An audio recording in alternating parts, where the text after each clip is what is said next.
La prise de parole en public mène à la confiance.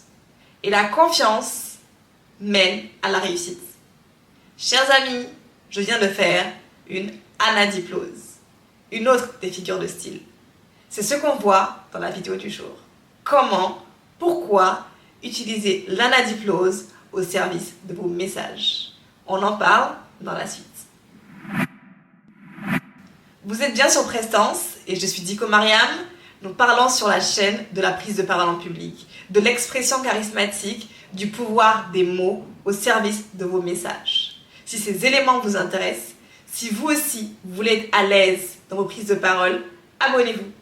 Activez aussi la cloche de notification pour ne manquer aucune des prochaines vidéos. Les figures de style. On a commencé à les évoquer dans une série. Aujourd'hui, je te parle de l'anadiplose. Qu'est-ce que c'est?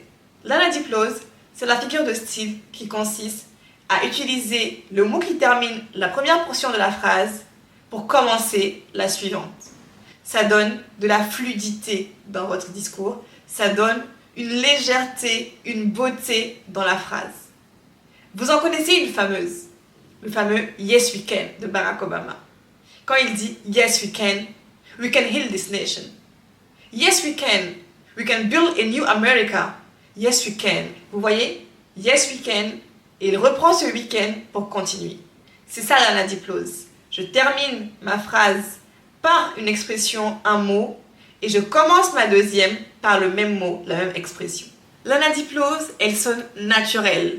Elle sonne juste. Et c'est pour ça que ça marche. Parce qu'elle sonne juste. Et c'est justement cette justesse qui va donner du rythme à votre prise de parole, de l'impact à vos mots.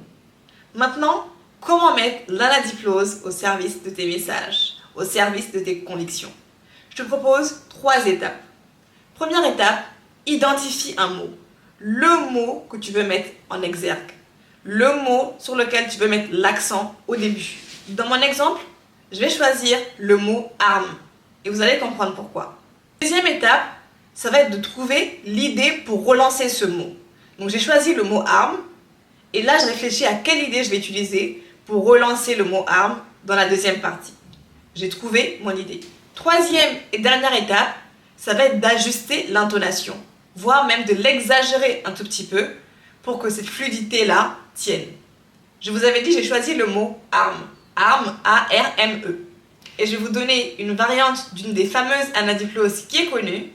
C'est le savoir est une arme. Une arme puissante pour changer le monde. Vous voyez? Le savoir est une arme puissante pour changer le monde. J'ai choisi mon mot, arme. Deuxième partie, une arme pour changer le monde. Et troisième partie, je mets tout ensemble, donc l'intonation qui va suivre. La fameuse phrase c'était « Il n'y a rien de plus puissant que l'éducation pour changer le monde ». Et moi, j'en ai fait une anadiplose. Le savoir est une arme puissante pour changer le monde. À présent, mettez la vidéo en pause. Prenez un stylo, un cahier, votre téléphone et commencez à pratiquer. Réfléchissez à un mot. Étape 1. Étape 2, la deuxième partie de la phrase. Étape 3, l'intonation. Et vous allez voir que vous aussi, vous êtes capable de créer des anadiploses et de créer ce naturel qui fait toute la différence dans vos prises de parole en public. Vous savez maintenant ce qu'est l'anadiplose, une arme, un outil très intéressant, très puissant même je dirais, pour donner du rythme et du dynamisme à vos prises de parole.